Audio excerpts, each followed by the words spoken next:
Before you begin, remove the base enclosure, battery, right trunk, and right support bracket. Removal.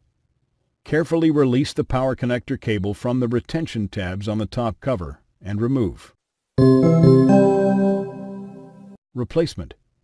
Secure the power connector cable under the retention tabs on the top cover. Thanks for watching.